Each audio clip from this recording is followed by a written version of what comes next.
Why don't businesses get brand? Actually, I think they do get brand. Do you? Yeah, they get it wrong. Most businesses think they understand branding, but they're missing the mark. It's time to rethink everything you thought you knew about what makes a brand truly connect. Logo, color, font.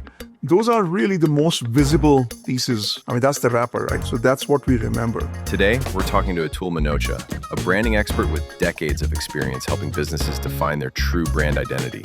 Brand really is what happens not in front of your building, not below your own email signature or a brochure. Brand happens something that's inside a customer's brain. In this episode, you'll discover why most companies misunderstand brand, how to build a brand that lives inside your customer's mind, and why branding is about much more than just a logo.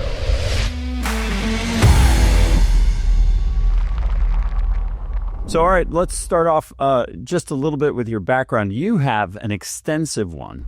You've been at Kodak, you've been at Cummins, you've been a professor, you've been a fractional CMO, you're an author, by the way, phenomenal book. I have just one question to kick us off that perhaps you can answer that in my 35 years I have not been able to answer. Why don't businesses get brand? Actually, I think they do get brand, or they get it wrong. Yeah, they get it wrong, which is probably what you are saying also, that they don't get the right definition of brand.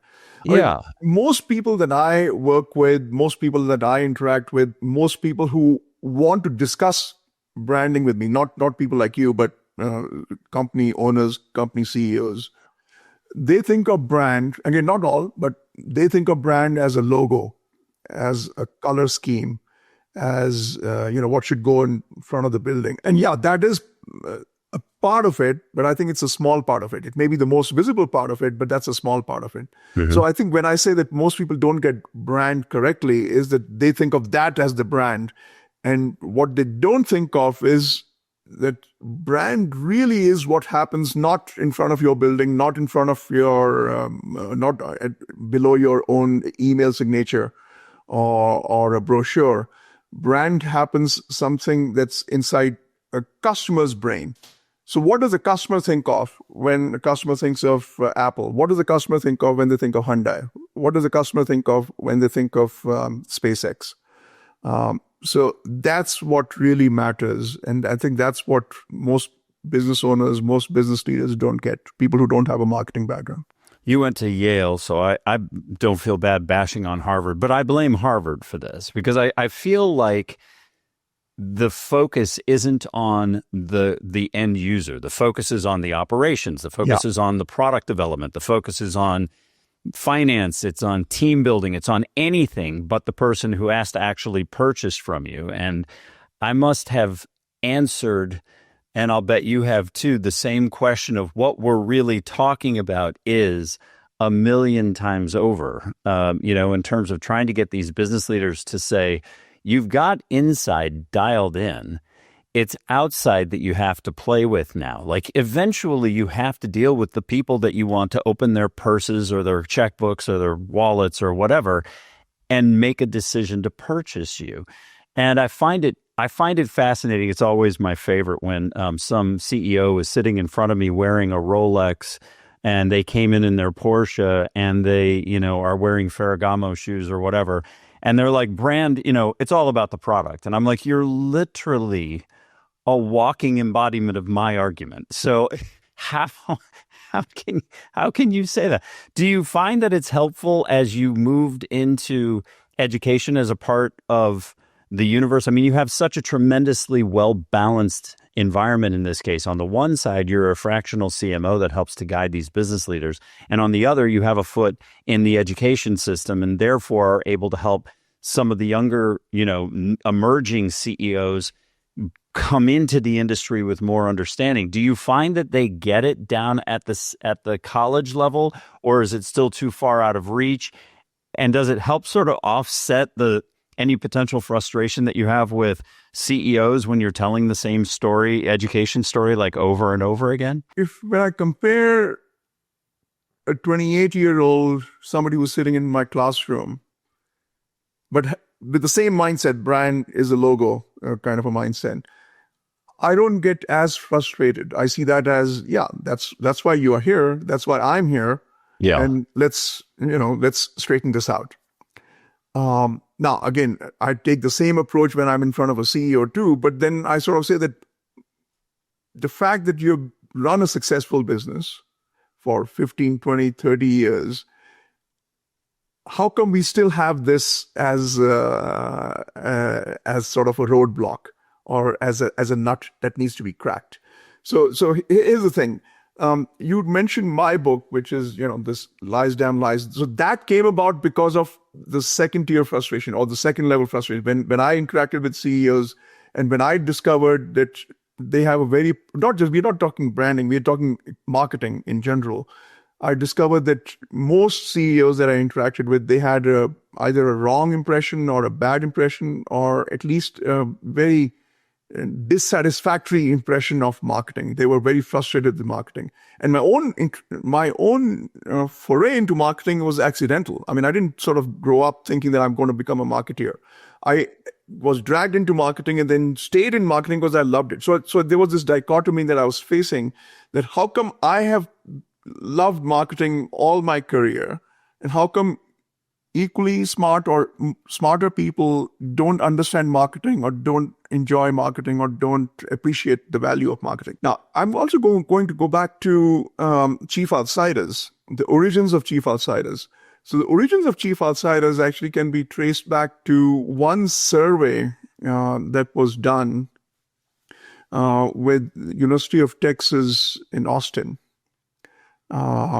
And they did a survey of, again, I think small to mid-sized companies and CEOs, and discovered that CEOs fall into two different categories. One who are more operationally focused, and ones who are more growth focused. And there were very few which were able to transcend those two different things. So to your point, when people think in terms of operations, and by the way, most businesses are operationally focused. If you think of even today's startups happen because some tech wizard has an idea, they create something, and then they start polishing it, then they start pushing it out, and then they start hiring more people, more features, more this, more that, and get there. They usually don't look out the window. They don't usually look out as to where the market will be 3 years from now, 5 years from now, because they're so damn busy sort of getting the next quarterly shipment or the next week's quota met. So Chief Outsiders came about because we recognized that most well-run companies, they are well-run because they are operationally focused, and as a result, they lack the ability to get to the next level of growth. Why? Because they're so busy running the operations right that they don't have the time or the inclination or maybe even the skill set to sort of get to looking out the window and discovering where growth might be coming from or where they should be steering the ship. I find that to be one of the most interesting challenges, is getting operations-focused leaders to give credence to brand strategy at all.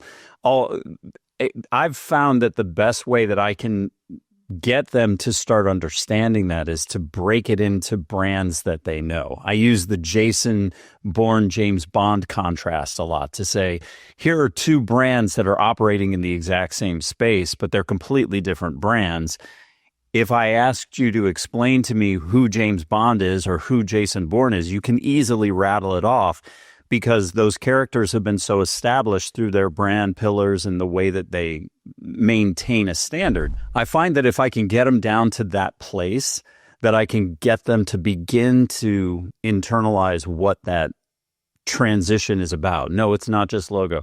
But I find it fascinating and insanely frustrating that the logo, color, font thing is so attached to brand. And I've done some research on it, and I have yet to find where in history brand became so magnetically attached to the idea that it only encompassed the logo, the color, and the fonts. I mean, certainly brand as, we brand cattle and so forth, yes. But in terms of modern day marketing, with so much opportunity for understanding and education at literally every turn, you would think that had died on the vine a long time ago, but boy, it certainly hasn't. It's really held on.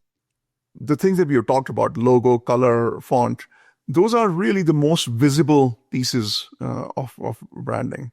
I mean, that's the wrapper, right? So that's what we remember. To contrast that, when I say that brand is what happens here between the ears, that brain is still a mystery. I mean, we may know more about our kidneys and our heart than we know about our brain at this point. People like you and I, we don't understand the brain. So I've actually taken the time to understand what we call neuromarketing. And again, I don't consider myself to be like a PhD level expert, but at least I've taken the time to understand what really drives human behavior. How do people make choices? And of course, color and brand, logo, all that plays into it. But there's a whole lot more that comes into it. I mean, when I think of Apple, I don't think of Apple as a logo. I mean, of course, I can draw that logo. But the image of Apple that forms in my brain is because of the experiences, because of what I've experienced, what comes into my mind. And your experience may be different from mine, and that's okay. But yeah, so I think that's sort of how I explain why people gravitate towards logos as opposed to really thinking about it. You've had a chance to work with businesses that are global. You've had a chance to work with smaller emerging businesses. When you think about the role that storytelling, brand strategy, et cetera, plays in their evolution, how do you see it differing for entities that are well established versus brands that are just getting started? Or do you see a difference between them? In my experience, human behavior, but more than that, human brain processing is the same, whether you're in Peru or whether you're in Cambodia or in Germany or in South Africa. So the way human brain processes information and experiences, that's not different. We process the information the same. We may have different associations. So the color red may mean something different based on what geography is. Color blue may mean something different. So that is more cultural. So the culture does play into it, and you can think about that. If you want to be successful anywhere, locally, globally, you really have to focus on how does the brain, your potential consumer, how is that person going to process the information? And that's fortunately or interestingly is the same, Timbuktu or Taiwan. The small size to big size companies or established brands versus getting started brands, the story is still the same, or the formula is still the same. And that is, again, recognizing that it's not the logo, it's not the font, it's the experience you deliver. So if you're just getting started, yes, you should have a brand. I mean, you should have a logo, you should have the right thing, but really focus on what you're delivering. If you sort of say, okay, we spend, 3 months, $50,000, we have got a new logo and blah, blah, blah. Now we are done. No, you're just getting started. So whether you're established or whether you are getting started, what experience you deliver is still very important. And in fact, think of Nike. Nike shows up as an example of branding, right? I mean, just do it, the swish and all that. But if you look at what Nike has experienced over the last 3-4 years, 10 years ago, you could not have imagined that Nike would be experiencing this kind of trouble with such an established brand. Why did that happen? Because they lost their soul. They lost their storytelling. They said, we can do something different. Bud Light, what happened a couple of years ago with Bud Light, same thing. So it's the experience, not the logo, that people have to focus on, regardless of whether you're just getting started or whether you are an established brand. So you brought up a really interesting point. Now, a lot of brands did this. A few years ago, it was very in vogue, if you will, to sort of follow the masses. And I think we saw so many brands sort of walk like lemmings off the cliff on this. Bud Light was certainly one that got a black eye for it. Target wound up getting a black eye for it. And I think that there have just been brand after brand after brand that has realized that following that trend, they've ultimately very quietly walked them back. And it's been interesting to see how brands have been managing that.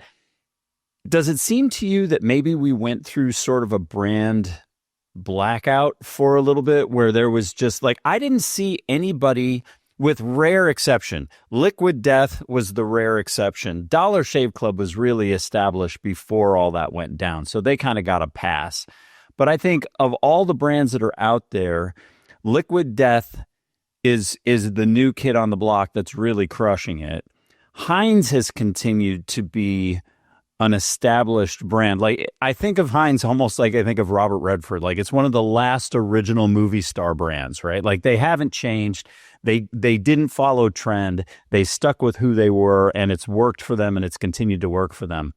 Do you think that brand is lost, or do you think it's coming back, is question one. And question two will be, what impact do you think AI is going to have on our ability to remember how to tell a story? Boy, oh boy. You did open up a new thing. So before I step into that, let me address it sort of the pre-AI or non-AI answer. I don't know if the brand situation is, if we have lost it or we are coming back. I think there's probably a little bit of both. But I think the crucial point here is, I mean, all the examples that you gave, in terms of Bud Light, Target, and so on and so forth. The issue has been, actually, I think it goes beyond just the brand. Again, I'm going back to sort of the human brain and the behavior aspect of it. Once we become lemmings, whether in the field of marketing or whether in the field of personal life or relationships or whatever, once we become lemmings, I think that's fraught with danger. Because you are, at a minimum, going to run here and there.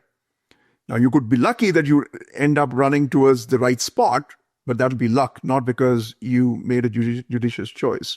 So the moment you start running, like lemmings, I think there's a good chance that you'll eventually get into trouble. So when you say that, Bud Light and Target, they've started walking back. So the question I have for them is, are they walking back because they say, oops, that didn't work, let's go somewhere else? Or have they actually gotten the lesson? Why did it not work? In other words, 5 years from now, will they make the same mistake? Oh, what a phenomenal concept. My vote is yes. I think that they chase the money. I don't think it has anything to do with it. I think the problem is that they're chasing the wrong thing. And it seems like this is a quick win, and they don't think strategically about what it's going to do, because I don't think that for most businesses, now Anheuser-Busch is a unique instance because they're family owned, but for a lot of these businesses, the founding people have been long since replaced with the finance people, the ops people. These are number crunchers. These are people who are after return and payout to investors and, or board members or whatever. So the driving force is wrong. They don't actually care anymore about the brand. That went out the window a long time ago. When we're about to see that very same thing happen with Southwest. If you've been following them at all, they're about to get rid of their free bag concept, and they've been talking about getting rid of the sit wherever you want thing.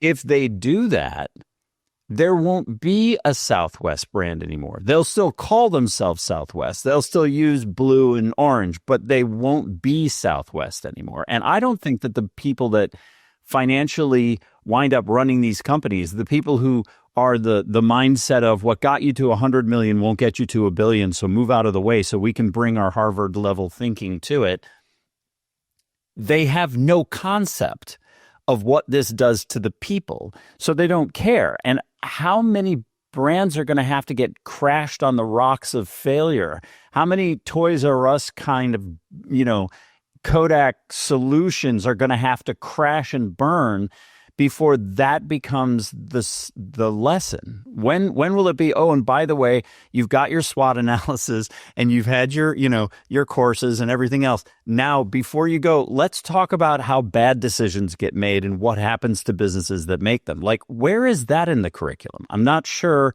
that I've seen that as a focal point.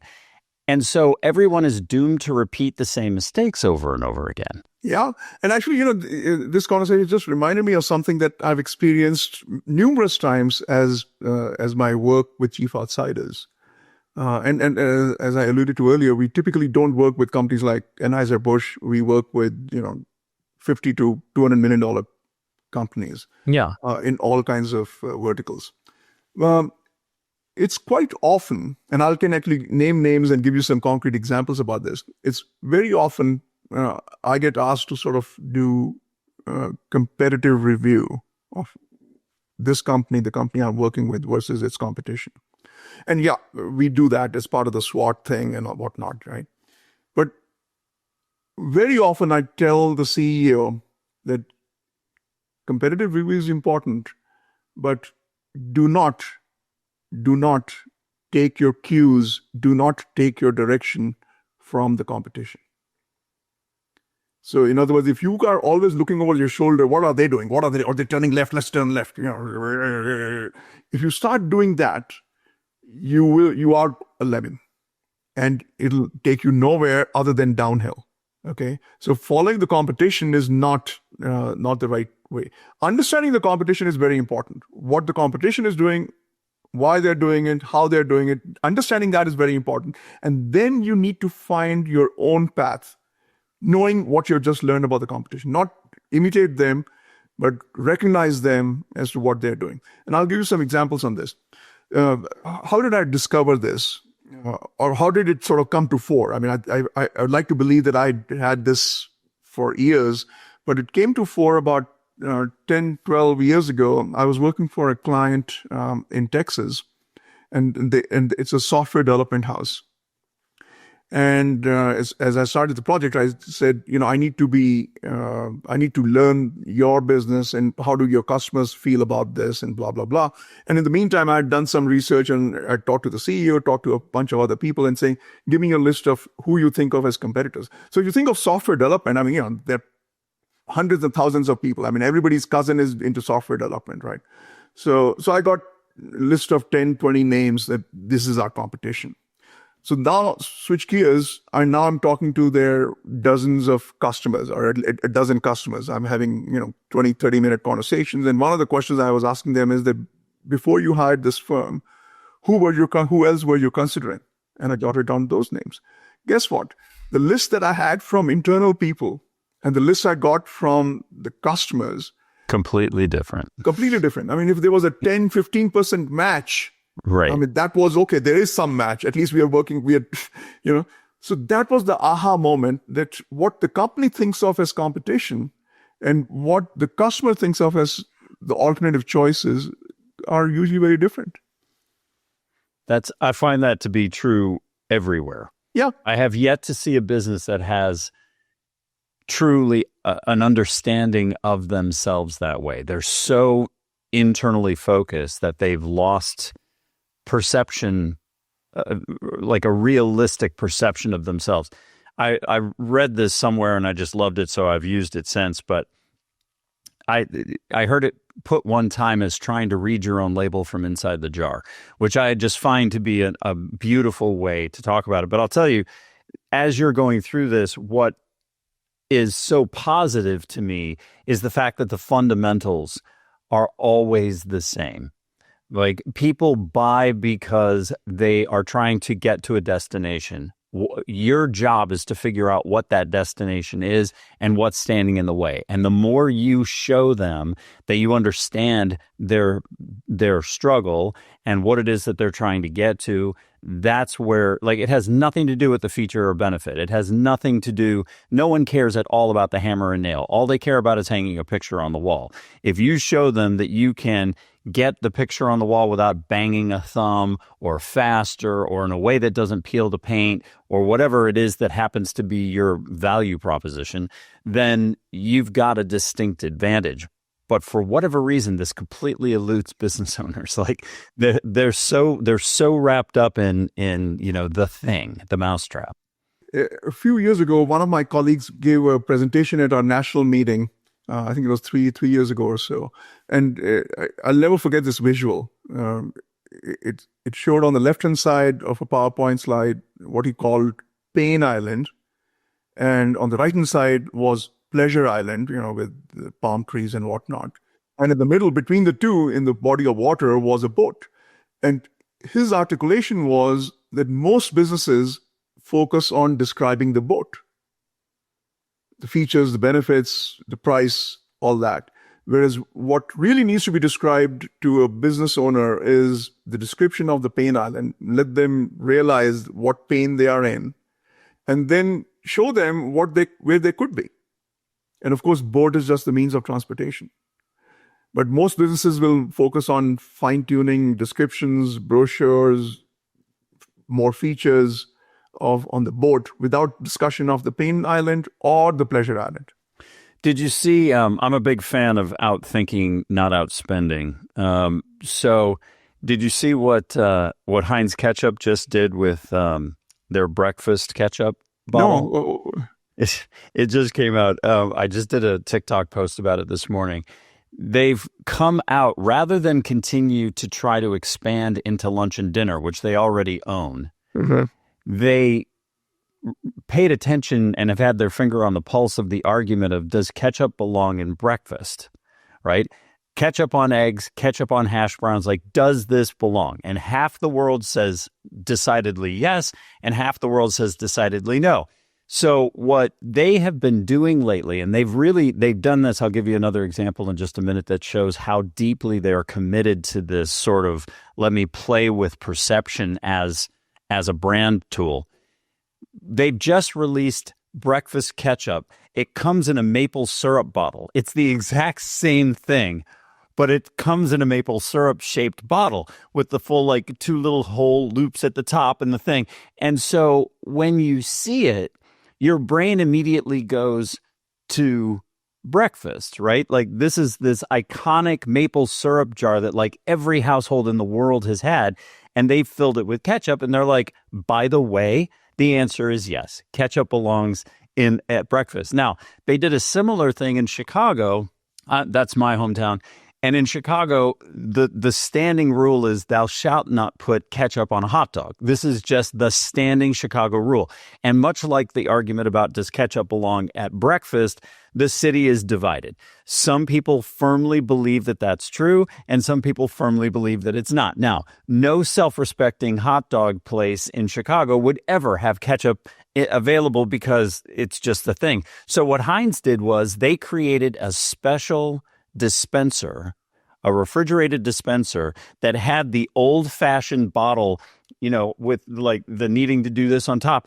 And what you do is they positioned it about a block away from an area that had a bunch of these hot dog places. So you would go in and get your hot dog, not get ketchup on it because you didn't want anybody looking at you getting ketchup, then walk down the street and you bang the back of the bottle and it dispenses ketchup onto your thing so you can go along your merry way. And I feel like these are such fantastic reminders of old school branding. And so, and of course they're working phenomenally well, and they're getting all kinds of attention. And I think, it's proof that brand never changes because people decide the same way, and it's all related to the stories that you tell in terms of relevance. That same thing wouldn't work in Philly if Philly doesn't have a problem putting ketchup on their hot dogs. But it does work in Chicago because it's relevant in Chicago. And I think that's what the businesses miss, is how to tell a relevant story to what it is that their audience cares about. They're so convinced it's about the hinge and the glasses, right? And we've got a patent on that, and that's our hinge. And no one cares about that at all.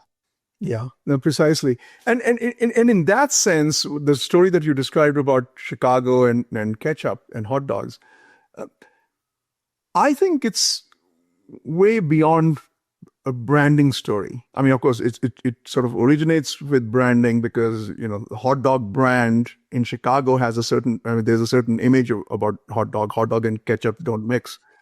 But really, from Heinz standpoint, is really about, well, we sell ketchup everywhere, but how come in Chicago there is a certain thing that has been carved out?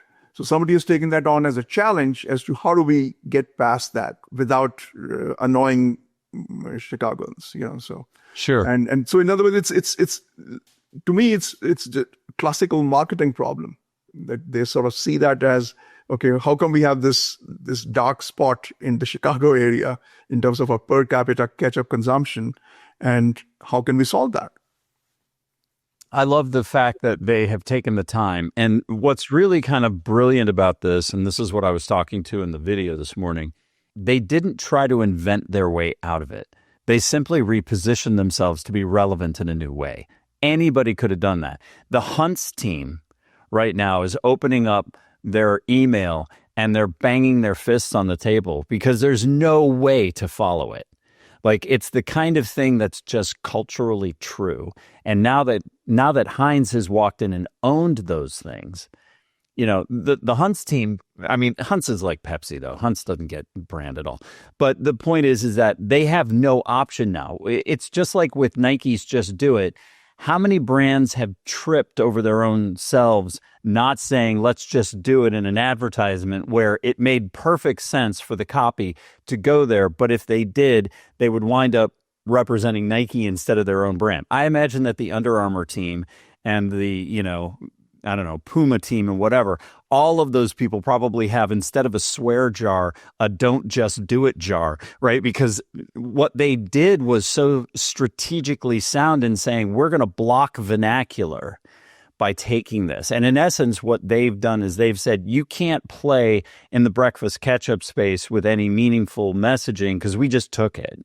And that's the power of using that kind of relevant storytelling, is that you create value and magnetic attachment to people and their behavior without having to spend a tremendous amount. I mean, what's the cost of repackaging the bottle when you're talking at that scale? Relatively speaking, a very small investment versus trying to get people to say a new tagline or, adopt a new product that's outside of their range. You remember a number of years ago, they tried purple ketchup. I forget what the reason was. Nobody wanted it. Nobody adopted it. It was gone in the blink of an eye. I think if more businesses understood this ability to simply rethink the way they engage, think of the money they'd save. Like, their ability to scale would be so much larger with so much less waste. I'm going to make a distinction between when I'm talking to students versus when I'm talking to business leaders, business owners. So when I'm in the classroom, I also bring in mostly consumer examples. And the reason I do that is because there's a greater chance that people will understand, people will relate to, people have seen that, right? But a lot of my work that I do is with B2B clients, $200 million kind of companies. And if I use examples like this, I mean, at some level, they relate to it. Target, Bud Light, Nike, Apple. But it doesn't take long for them to say, okay, yeah, that's them. Those are those hundreds of billions of dollars are coming. But how does it apply to me? I'll never have that budget. It's like they sort of think of them as, that is them, this is us. So I have to now speak to the us part. So to that audience, I want to give you an example. This is a real example. So I just wrapped up a 4-year project with a company, and this also happens to be in Texas. And when I joined them about 4 years ago, and they didn't hire me to sort of fix their branding. They hired me to fix their marketing. Most companies that I get hired by, I don't have to fix their branding. It's okay. It's working. It's B2B. It's fine. And nothing wrong. But with this company, I recognized very quickly that no, this if any company needs a new logo or a new something, it's this company. So I made this pitch to the leadership team, and they bought into it. Anyway, so this company does what we call helping other manufacturing companies relocate their manufacturing operations in Mexico because they're not able to find labor in the US. So they've been moving companies to Mexico. So, if you're making something, you're making a widget, and you find that I don't have enough labor here, you say, okay, let me make it across the border in Mexico. That's what the company has been doing for the last 30 plus years. So they had a weird name called IAI Mexico, and it had a very bad logo, like a school kid drawn logo. Long story short, I did some research, did some customer conversations, talked to a bunch of people, fortunately, we discovered that the term, the nearshore company, was not taken either as a URL or as a trademark. In So Mexico, you mean? in the US. Oh, okay. Yeah. So we rebranded the company to the Nearshore Company. So imagine moving from IAI Mexico, which doesn't tell you what they do, To near shore, sure. it's like watching the Kleenex story in reverse. That somehow Kleenex was considered a tissue, and then suddenly the company said, you know what? Why don't we call ourselves a Kleenex? So this is what it is. So the nearshore, people understand what nearshoring is, but nobody had bothered to rename the company or the thing to the nearshoring. So we said the Nearshore Company. So that has been a big boost for them, because suddenly they don't have to explain what business they are in, for better or worse. You can use branding even if you're not a Nike or an Apple. I think that most businesses misunderstand the fact that businesses that start, and Dollar Shave Club was such a great example of this. So frankly was Federal Express, if you're looking for one that's in the B2B space. Those businesses succeeded because they clarified their message. And I think even if you go back and take a look at Apple when it was the underdog to IBM, which both of us are old enough to remember, but a lot of people now have trouble even fathoming, right? Apple was an underdog? What are you talking about? So if you go back and you take a look at the original artwork and marketing work that Apple did, it was exactly like IBM. It was, we have this many gigabytes and we have this much processing speed. And look, we have so many floppy drives. And like, if you go back and you do any kind of research on where they were before TBWA got a hold of them, everything that they did was standard traditional. They were successful because they were developing a new product and computers were just coming online and everybody was there. But they didn't take off until the 1984 spot, and the difference that they made in establishing we're for people who don't want to be cogs in the machine. And that execution, which only ran one time, and is one of the most recalled. I mean, think about the distance in time from 1984 to today, and people still know the spot that only ran once, right? The impact that had in telling consumers we're for the ones who don't want to be seen as just a widget. And the power that story has had through the years to carry that company along forward, it's profound. And you can't ignore its role in what it did for the organization. And I find it just breathtaking that those kinds of examples are around. Dollar Shave Club did the same thing. Schick and Gillette are so well established. Underdog story that they had about, hey, here's a group of people that think that they're getting robbed blind every time they go to buy a razor. Well, hey, we've got you. And, $100 million sale later, the company is massive. Now, they made the classic mistake of selling to the competition, right? Which eventually ruins everything, including Tom's shoes. There's another one that fell on the wayside. But, the brand is reclaiming itself. I just had the chief brand officer, Michael Stutz, on a podcast a few weeks ago, and we were talking about what it means to kind of reclaim the brand back and say, hey, we realize that we've lost who we were. And I think that we were talking about that earlier. I think brands really have sort of lost their way in that sense, and they're trying to find or reestablish who they were. Which brings me back to a question I was asking you earlier, but we didn't get to. From your perspective, what is AI going to do to all of this? Oh yeah. I'm sorry. I was waiting for AI to remind me that I missed something. Let me, because how I'm going to answer, people will say, oh yeah, here's an old guy who doesn't believe in AI. So let me sort of dispel that notion first. So here's, I'm going to show you this. This is AI Innovation Award that I received from our company in March. So, and the reason I got this was because I decided to create my own avatar. I mean, it's not publicly available. I mean, I can send it to you or whoever wants it. I'm happy to share it, but I haven't sort of launched it in a big way. But I created this GPT, which basically I taught that GPT everything that I know, that I could think of, that I need to teach this GPT so that it knows, it has my knowledge base, the books that I've written, the articles that I admire, the blogs that I've written, some of the key presentations that I've made. So if you use this AI tool, AI GPT, and ask it a question, I'm facing this competition, this is what's going on, or this is, how should I respond?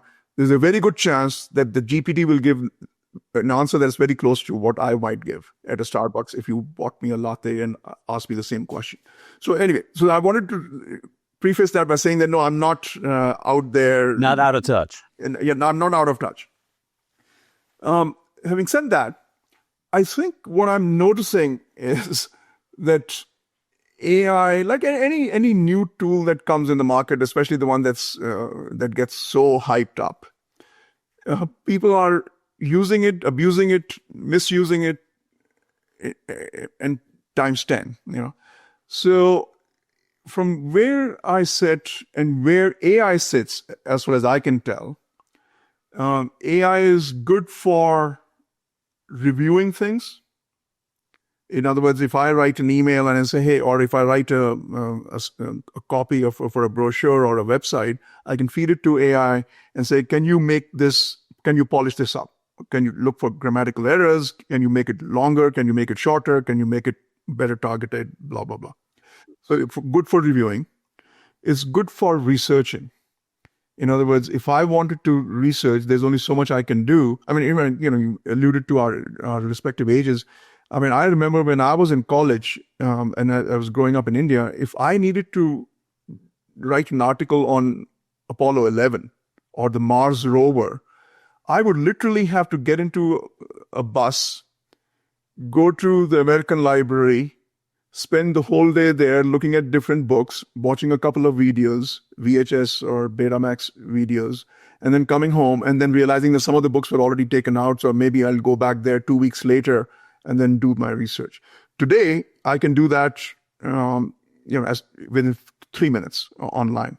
So things have changed. But I think with AI, it's even faster, because with Google, I'll probably spend 30 minutes to make sure that did I do this, did I do that. If I turn it over to the research mode for OpenAI ChatGPT, I can probably get a whole scope of things within 15 minutes while I get myself another cup of coffee. So it's good for review. It's good for research.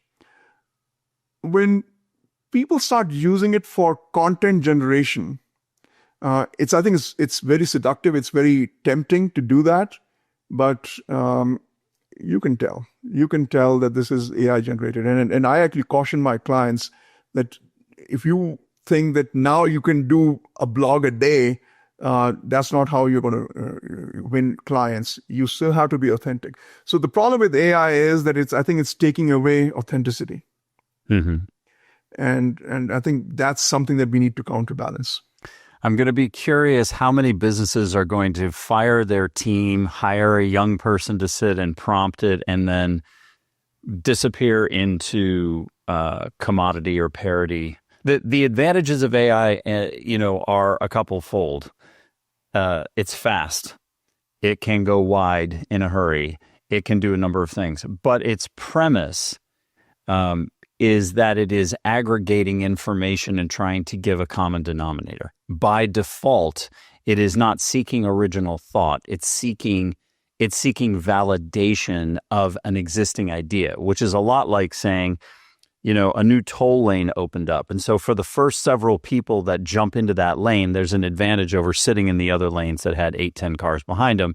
But very quickly, it's going to become the same thing all over again. And I feel like this, I did a post the other day where I said, if original thought were a stock, I'd be mortgaging my house to invest in it, because at this moment, we're going to have this big dip where everybody and their dog is going to jump into it. And then rocketing out of the back end is going to be homogenized milk in like blue lid, blue lid, blue lid. And it's going to be the same thing. That's going to be a profound hit on businesses' performance. I think the people who sit with cash on hand as those businesses underperform are going to aggregate those businesses, and they're going to get a good deal on them, because the businesses won't be able to support growth the way that investment demands of them.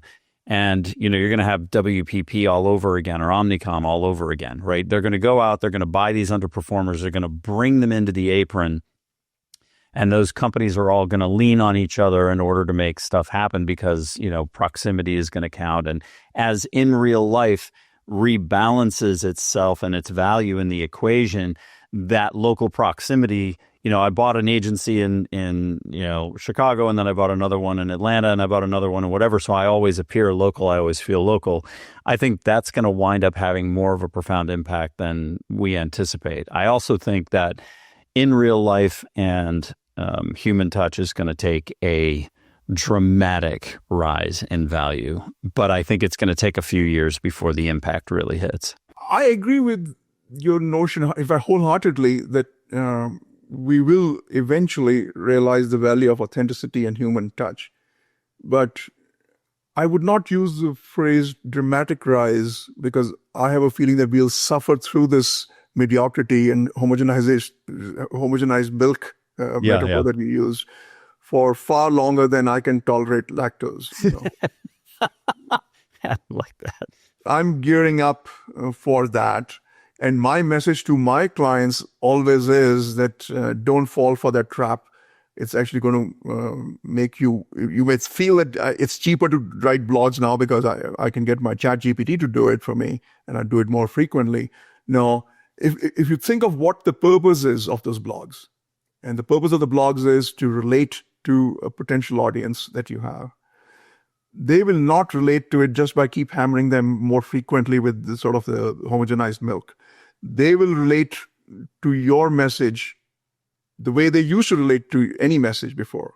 If they realize that it addresses their pain, if they realize that it's authentic, and if they realize that this is a person, this is the company that I can do something with, not because you're serving homogenized milk at a faster rate.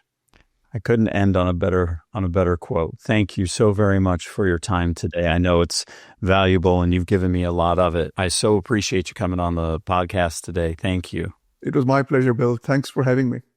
I really enjoyed it. Are there any subjects that we've missed or sound bites that you want to try to get in?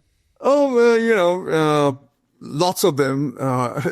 Most of them are here. And, if you read my book, I'm happy to chat more about any one or few of those topics again.